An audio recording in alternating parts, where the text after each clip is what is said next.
ቻቸው ፊት በ5 ጥይት ተደብድበው ተገደሉ። ታሟል ፈረንሳይ ላይ ምናምን ጅናጅልክ የምትሉት ነገር አርፋችሁ ተቀመጡ። ለኦርቶዶክስ ቤተክርስቲያን ሰራላችኋለሁ። አባዬ በላቸው። አባዬ ታንቆ አይሞትም።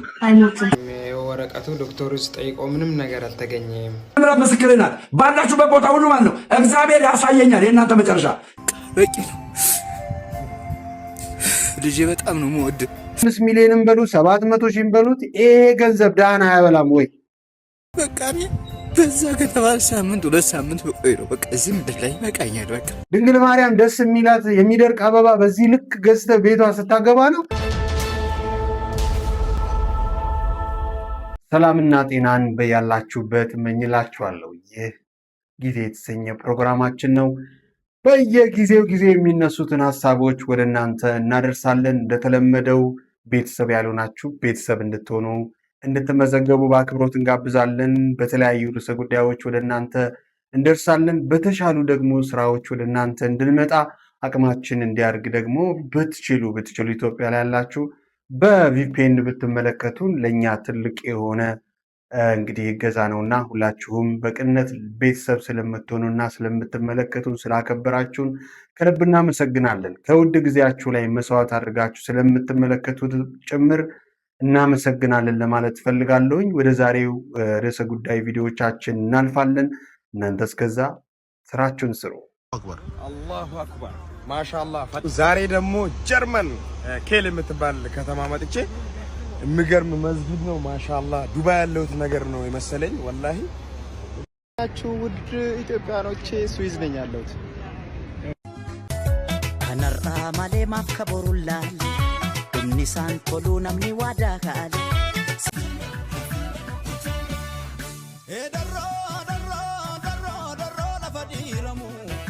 ሀገር ሚሊዮነር ከሆንኩኝ ቀጥታ ወደ ኢትዮጵያ ነው የምገባ። ኢትዮጵያ ገብቼ አንደኛ ደረጃ የማደርገው ለፕሮቴስታንት ቤተክርስቲያን ሰራላችኋለሁ።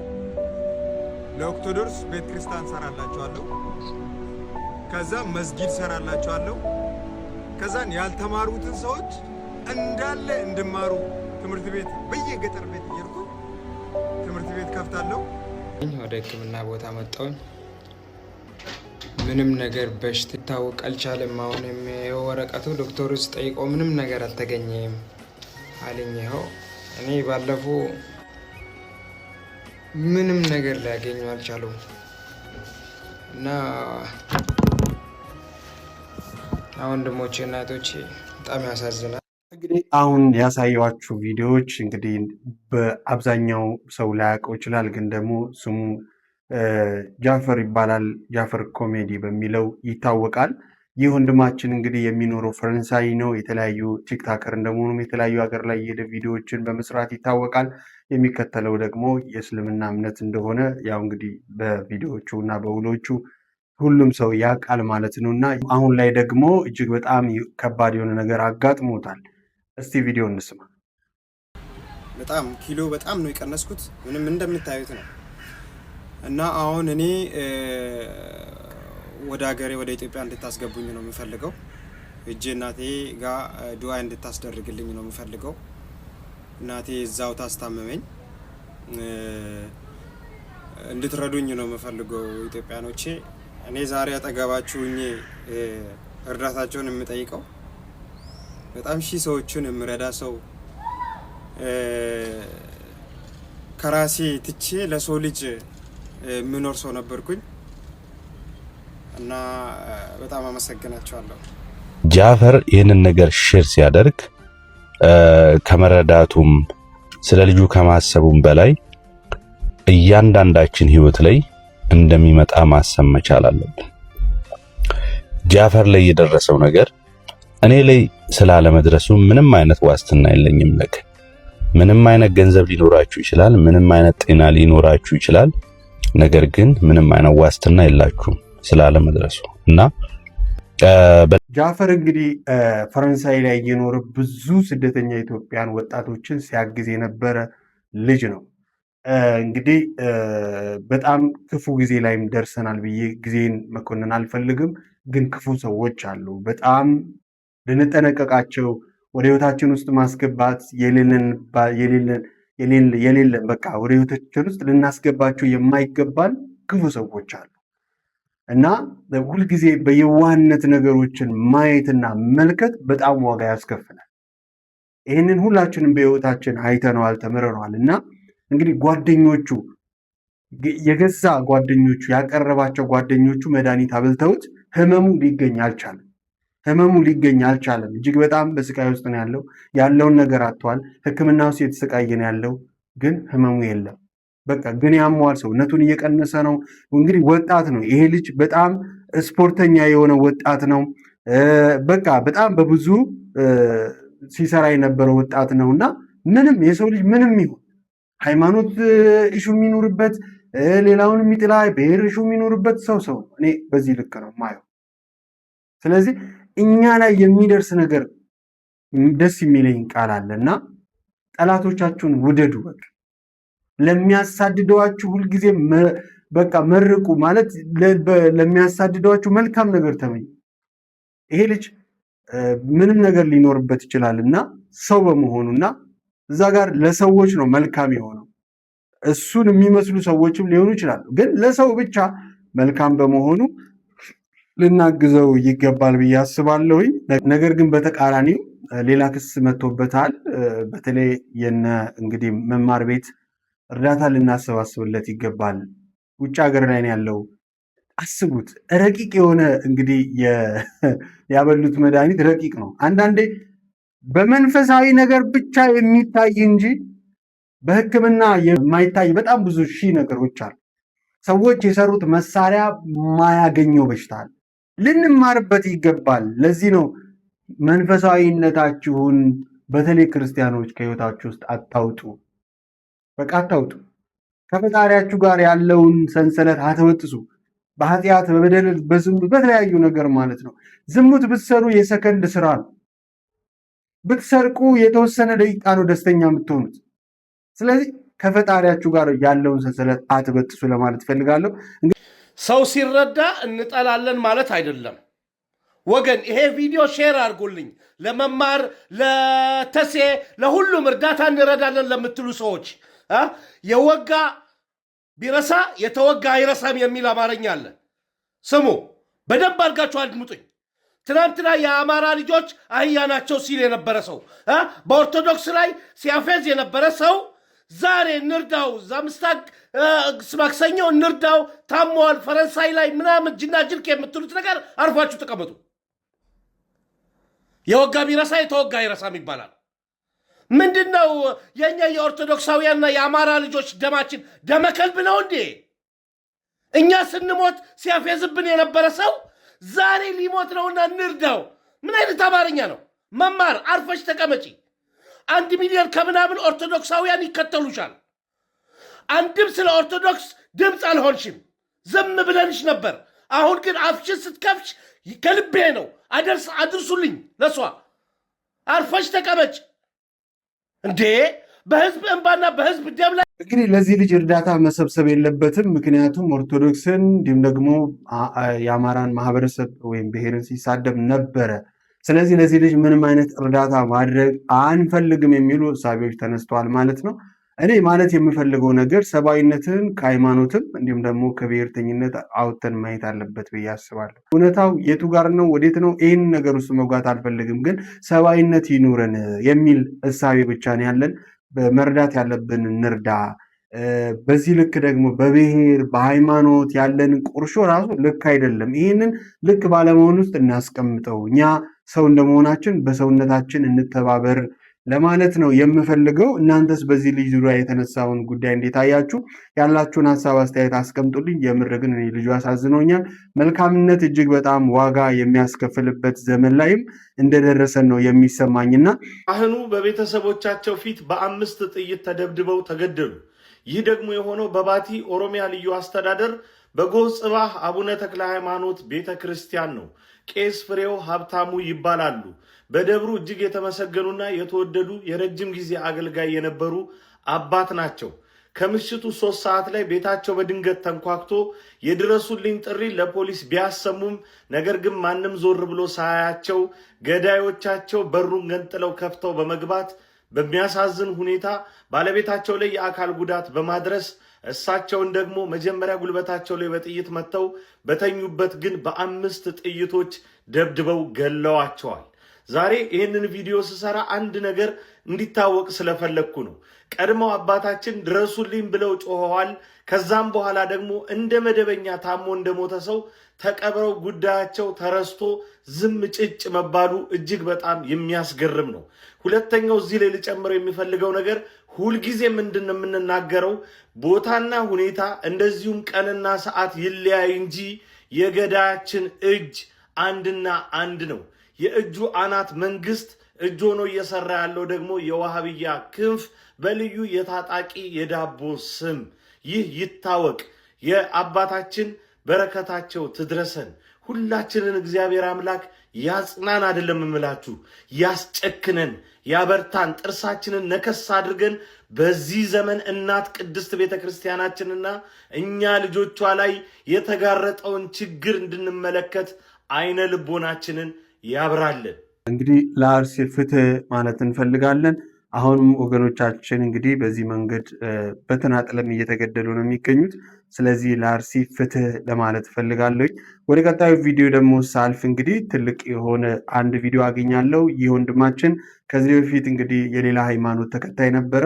አሁን ደግሞ እንግዲህ ተመልሻለሁ ብሎ ኢትዮጵያ ኦርቶዶክስ ተዋሕዶ ውስጥ ይገኛል። ነገር ግን ኢትዮጵያ ኦርቶዶክስ ተዋሕዶን ያላወቃችሁ ሰዎች እኔ ኢትዮጵያ ኦርቶዶክስ ተዋሕዶን ልንገራችሁ። ኢትዮጵያ ኦርቶዶክስ ተዋሕዶ ወይም ደግሞ ኦርቶዶክስ ወይም ደግሞ እንግዲህ ክርስትና ከገባችሁ ማወቅ ያለባችሁ ነገር ጠጡ፣ ስከሩ፣ ምን በሉ፣ እንደዚህ በሉ አትልም እና ይህ ወንድማችን እንግዲህ እስቲ እንስማው። ይኸውልሽ እየሰማሽ ነው። ይሄ ልጅ ማለት ነው ሌሎች ብዙ ህጻናቶችም አሉ በኦርቶዶክስ እምነት ላይ ጥርጣሬ እንዲያደርግ ነው የምታደርጉት እናንተ። ይኸው ታንቀሙት፣ ሰማችኋ? ታንቀሙት እያለች ነው። ንገራቸው። አባቴ ታንቆ አይሞትም በላቸው። አባዬ ታንቆ አይሞትም። አባዬ በላቸው። አባዬ ታንቆ አይሞትም። እናንተ ግን ገላችሁን እየሸጣችሁ ለአረብ ሀገር ወንዶች ተሰቃያላችሁ። አባቴ እውነተኛ የተዋሕዶ ልጅ ነው። አየሻ ለችበት ቦታ ሁሉም አለው። ምንም አይነት ነገር ክንዋኔ አይስጣት። ቆርጠሽ ላኪላቸው የምትባል እዮም የምትባል አናፖሎጂ ፔንክለር ባላችሁበት ኪዳነ ምሕረት ምስክሬ ናት። ባላችሁበት ቦታ ሁሉ ማለት ነው እግዚአብሔር ያሳየኛል። የእናንተ መጨረሻ ያሳየኛል። ጠብቁ። ይኸው የምወዳ ኪዳነ ምሕረት ባለሽበት ቦታ ማለት ነው ያሳየኛል። ይኸውልሽ እየነገርኩሽ ነው። እያየሽ ነው አለ እያየሽ ነው። እማምላክ ምስክሬ፣ እቺ እማምላክ ምስክሬ። ይኸውልሽ ባለሽበት ቦታ ማለት ነው ታሳየኛለች። አንቺ የአረብ ሀገር ገረድ ጠብቂ። መንገድ ላይ ገላሽን የምትሸጪ ታሳየኛለች። እሺ ታሳየኛለች። እኔ ለመናፍቃን አላሳልፈሽ የሰጠሽ ለመናፍቃን ታሳየኛለች። ጠብቂ። ይኸው እማምላክ ምስክሬ ብዙዎች ነው ያጠጣኝ። እነዚህ ናቸው የኔ ቪዲዮ በምንም ነገር እንዳይታይ የሚያደርጉ። እሺ ጋይስ፣ ይኸው በእናንተ አዝናለሁ በላቸው። በእናንተ አዝናለሁ። ኦርቶዶክሳዊ በላቸው። ኦርቶዶክሳዊ በእናንተ አዝናለሁ።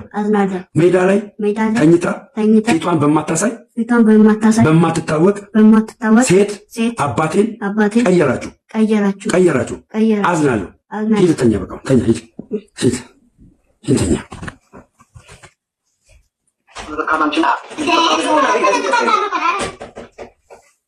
ግብና ተኛ እናስተባ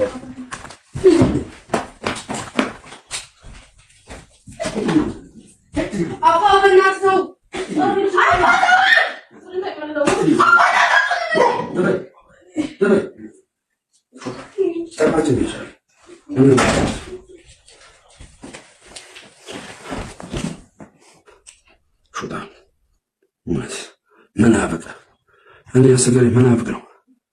ያማል እንግዲህ አብዛኛዎቻችሁ ታውቁታላችሁና ይህን ወንድማችንን እንግዲህ በቅርቡ ወደ ኦርቶዶክስ ተመልሻለሁ ብሎ እንግዲህ ምን ብሎ ነበረ? ዋናው እኔ ያለኝ ሀሳብ ምንድን ነው? ኦርቶዶክስ ውስጥ ከመጣ በኋላ እንግዲህ አንዳንዴ ባህል የሚባል ነገር አለ አይደለም? ይሄ የራሳቸውን ልምድ ሰዎች የራሳቸውን መጠጣት የራሳቸውን መስከር አምጥተው መጽሐፍ ቅዱሳዊ እንዲሆንላቸው የሚፈልጉ ሰዎች አሉና እኔ ከዚህ መነጽር ውጭ ሆኜ ነው ማየው። የሰው ልጅ የራሱን መከራ በራሱ ድክመት ውስጥ ማስቀመጥ አለበት ብዬ አስባለሁኝ። ኦርቶዶክስ ንጽሕት ነች። ኦርቶዶክስ እጅግ በጣም ያልተረዳችሁ እንድትረዱ የምፈልገው ነገር ምንድን ነው? በዚህ ልክ መጽሐፍ ቅዱስንም ይሁን ስለ ቅዱሳንን ይዛችሁ ስለ ድንግል ማርያምን ይዛችሁ ሰዎችን መሳደብና መራገም ብሎም ደግሞ ሕፃናት እንግዲህ ልጅ ነው እና አባት ቤት ውስጥ እንደዚህ ሲበጣበጥ ማየት ልጅን ጠርቶ ደግሞ እርግማንን ማሸምደድ ልክ አይመስለኝም እና የምር በጣም ተሰምቶኛል። በጣም ያሳዝናል፣ በጣም ያሳፍራልም። ምናልባት እንግዲህ የስካር አብሾ ያለበትም ሰው ሊሆን ይችላል። ግን ይህ ሰው ጤንነቱ ላይ አብዛኛው ሰው ለሕግ ይጠየቅ ሕፃናት መብት ምናምን ይላል። ግን እኔ የምለው ምንድን ነው እሱ ራሱ አይምሮ መሰራትና መስተካከል ያለበት ይመስለኛል። ምናልባት ከጎን ያላችሁ የመንፈሳዊ አባቶቻችንም እርዳታ እንድታደርጉለት እንዲመለስ ወደ ራሱ ይሄ ቲክታክ ወይም ደግሞ ሶሻል ሚዲያ ካላወቅንበት መቃብራችንም ጭምር ነውና ትውልድን እንዳንቀብር መጠንቀቅ አለብን ብዬ ነው የማስበው። በስተመጨረሻም እንግዲህ እግዚአብሔር አምላክ ከሁላችንም ጋር ይታረቅ። ወደ ቀጣዩ ቪዲዮ እንለፍ። በእኛ ነው የደረስከው።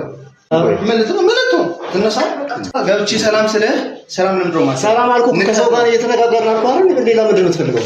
አይ ፊልም ላይ ማቀው አደንቀዋለሁና ሰላም ስለው ንቀት እናደው ነው። አታ አባቴ ላይ እንደዚህ አይነት ነገር አላውቅም። ባህሪ ማንኛ ካኔ እሱ ጋር ያወራል። አይ እሱ ሌላ የሆነ ሰላም መጥሽን ትማት አለብኝ ሰላም እያልኩ ነው አይደል? አይ አይወልም። አንደኛ ሰላም አይ የኔ ሰላም እያለኝ የሰማሁት ነው እንጂ ንቀት ያስታውቃል። ለምን ሰላም ስለ ሰላምታ ምን ችግር አለ? ፍቅር አላየንም።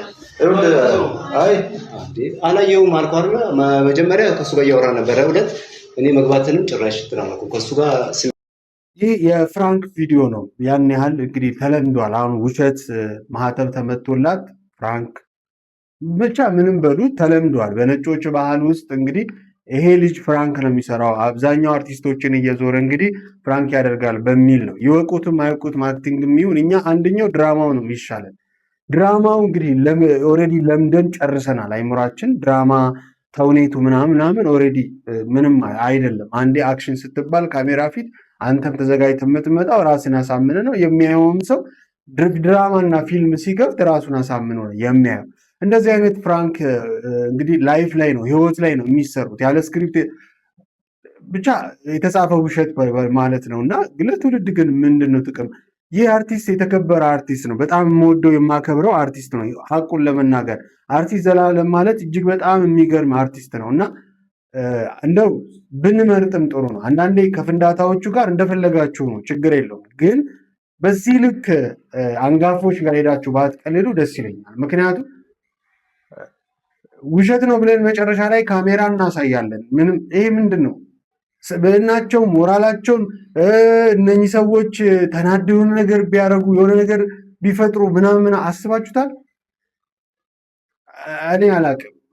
ከጀርባ ስክሪፕት ሊኖረው ይችላል። ግን ደግሞ እነሱን ለሚወድ ሰው እና ለሚያከብር ሰው ምን ያህል እኔ አላቅም። የዚህ የፍራንክና ተፍራንኪንግ ምናምን እኔ ብቻ በጣም ነው የሚያናድደኝ።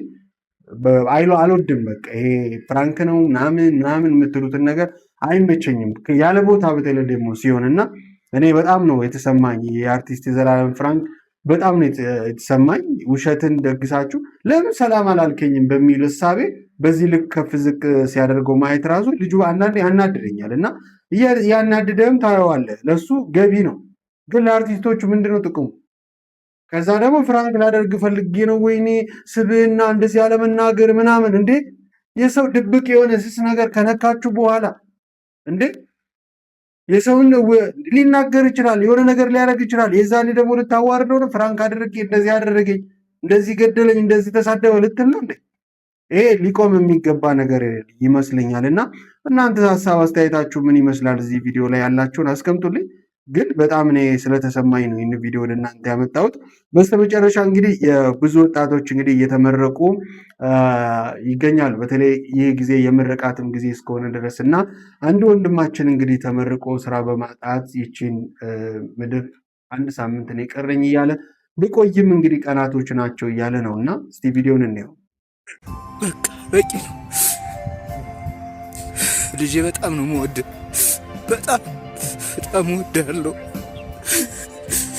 በጣም ነው የምወድህ። በቃ እኔ በዛ ከተባለ ሳምንት 2 ሳምንት በቆይ ነው በቃ እዚህ ምድር ላይ ይበቃኛል። በቃ በቂ ነው። ምክንያቱም አልሆነልኝም። በቃ አልሆነልኝም። አልቻልኩም። እኔ አልቻልኩም። በቃ አልቻልኩም። ጎበዝ አልቻልኩም። ነደድኩኝ፣ ተቃጠልኩ። አልቻልኩም። ቤተሰብ አልቻልኩም። አልቻልኩም። እኔ አልቻልኩም። በቃ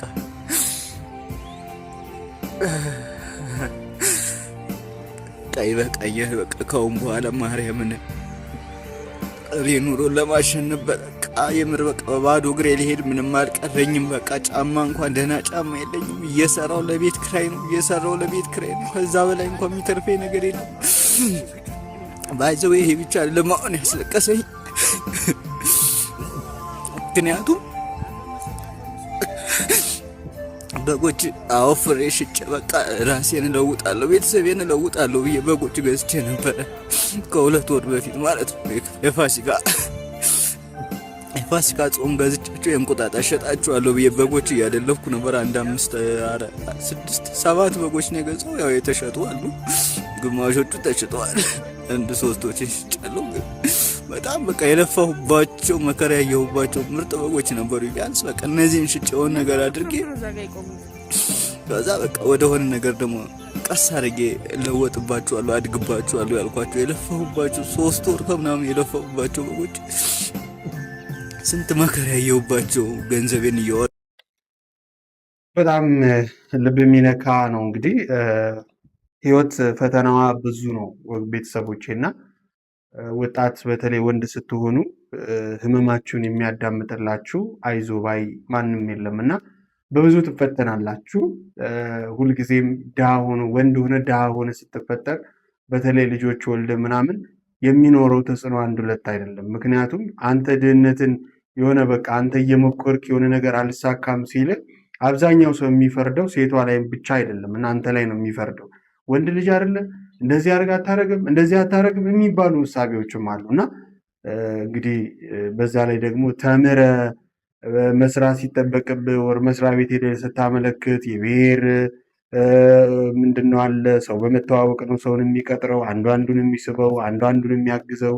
ከዛ ደግሞ ብታልፍ እሱ ምን ነው ምንድነው ትባላለህ፣ ብሔር ይቆጠራል፣ አጥንት ይቆጠራል ምናምን እና ከባድ የሆነ ጊዜ ላይ ነው የምንገኘው። የተማሩ ሰዎች የምንላቸው ጊዜያቸውን ትምህርት ላይ ያጠፋ አንድ ወጣትና ጊዜውን ሊስትሮ ላይ ያጠፋ አንድ ወጣት እኩል አይደለም። ሊስትሮ ላይ ያጠፋው ያንን ገንዘብ እያጠራቀመ ምናምን ህይወቱን ቀይሯል። ግን ተምረህ መተህ እዚህ ጋር እንደ አዲስ ነው ህይወት የምትጀምረው። ስራ ላይ ትጠየቃለህ።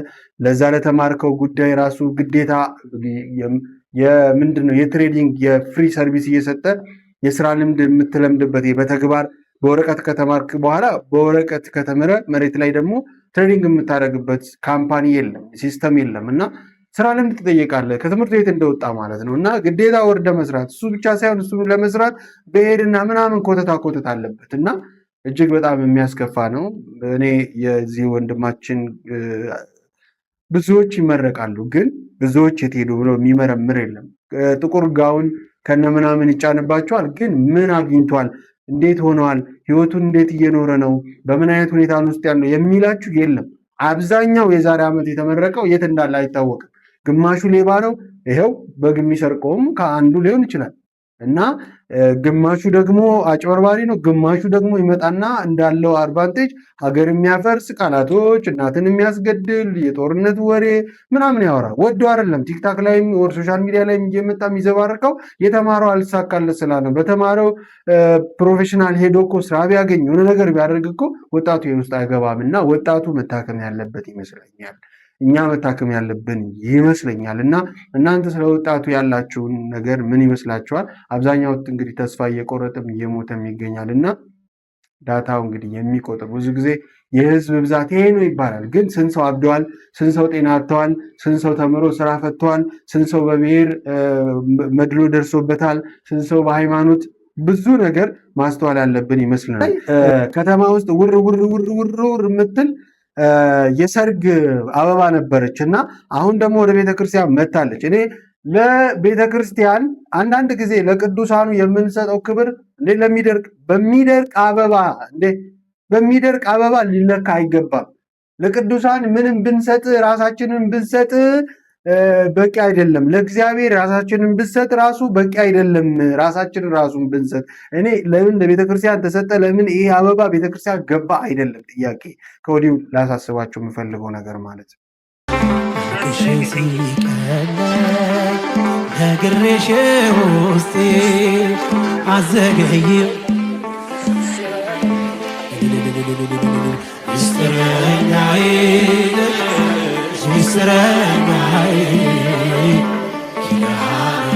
ዓለም ይቺ ናት። አንዱ እዛ ጋር ያለቅሳል፣ አንዱ እዚህ ጋር ያለቅሳል። እኔ ምንድን ነው ጥቅሙ?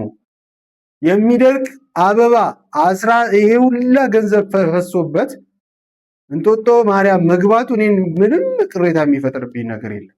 ምንም ነገር ለእንጦጦ ማርያም ይገባል። ምንም ይህንን እዚህ ጋር አስምራቸው ያዙልኝ። ምንም ተቃውሞ የለኝም። ነገር ግን ይሄ ሁላ አበባ የወጣበት አዘብ ሚሊየንስ እንግዲህ የወጣበት ባለፈው እንግዲህ ይሄ አበባ 1.5 ሚሊዮን እየተባለ ሲነገር ነበር።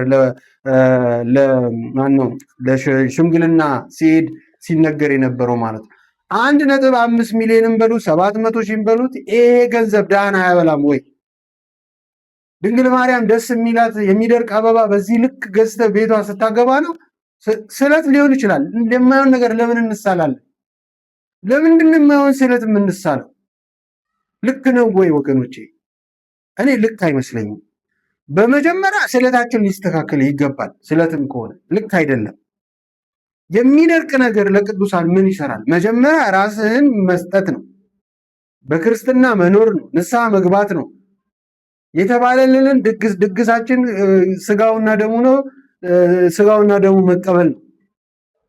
ሳንበድል ሳንተች ምን ይታወቃል? ይሄኔ እኮ ተዘርፎ የመጣም ገንዘብ ሊሆን ይችላል። ይሄኔ እኮ ዳህና አስለቅስ ያመጣም ገንዘብ ሊሆን ይችላል። ይሄኔ እኮ በብዙ መከራ ያመጣም ገንዘብ ሊሆን ይችላል። የበራሴ ያመጣም ንጹህ ገንዘብ ሊሆን ይችላል። ንጹህ ገንዘብ ቢሆንስ ምን አለ ዳህና በላልሻለሁ እናቴ ማርያም ብለህ ይሄን ሁሉ አበባ ተሸክመ እዛ ከምታስገባ የሚደርቅ 1 ሳምንት የማይቀመጥ አበባ እዛ ጋር አስቀምጠህ ምን ይሰራላታል? አበባ ገዝቶ የሰጠኝ እኮ አይደለም መጽሐፍ ቅዱስ የሚለው። በደቀ መዛሙርት ስም ቀዝቃዛ ውሃን ያጠጣ ነው ዋጋ ያገኛል የተባለ አበባ ገዝቶ ቤተክርስቲያን ቤተ መቅደስ ውስጥ ያስገባ አይደለም። ስለዚህ ለምንድን ነው የሚጠቅመን ነገር የማናደርገው? ብዙ ተስፋ የቆረጠ በዚህ አይነት መንገድ እንግዲህ በጣም ብዙ ዋጋ የሚከፍል ማህበረሰብ ባለበት በተቸገረ ወጣት ያለበት ላይ ድሃ ሰብሰብ የአንድ ቀን ማብላት የአንድ ቀን ምሳውን መሸፈን ማለት የአንድ ቀን ህይወት መቀጠል ማለት እንደሆነ አታውቅም? እጅግ በጣም በመንፈሳዊ ህይወታችን ሰንጠረዥ ላይ የምናደርጋቸውን ነገሮች ልናስተውልባቸው የሚገባ ጉዳዮች ይመስሉኛል። ስሜታዊ ስለሆንኩ በጣም ይቅርታ ቤተሰቦች። ስለዚህ እናስተውል። በቃ መንፈሳዊነት ይህ አይደለም። መንፈሳዊነት ወንድም ለተቸገረበት ጉዳይ አንተ መከታ ሆነ መቅረብና ለዛ እፎይታ መስጠት ነው። ካለ ስጥ፣ ለተራበ ለተጠማ ለታረዘ አብል አጥጣ። ይሄ ነው የሚቆጠርልህ። አበባ ተሸክመ እዛ ጋር ስርቅ አይደለም። ለድንግል ማርያም ክብር ደግሞ ካልክ ደግሞ ቤተክርስቲያኗ በጣም ብዙ የሚያስፈልጋት ነገር አለ። ሰው የሚቀደስበት ዕጣኑን ምኑን ዘቢቡን አስገባ። ምሕረቱን ይስጠን መድኃኔዓለም። የተወደዳችሁና የተከበራችሁ ቤተሰቦቻችን የዛሬ ፕሮግራም ይህንን ይመስል ነበረ። እንግዲህ በስሜታዊ የሆንባቸው ጉዳዮችም ተፈጥረዋል። እናንተስ ምን ተሰማችሁ ለማለት ትፈልጋለሁ። በቀጣይ ቪዲዮዎቻችን እንገናኛለን። ዛሬ የነበሩን ቪዲዮዎች እነኝን ይመስሉ ነበረ። ቻው ቻው፣ ሰላም።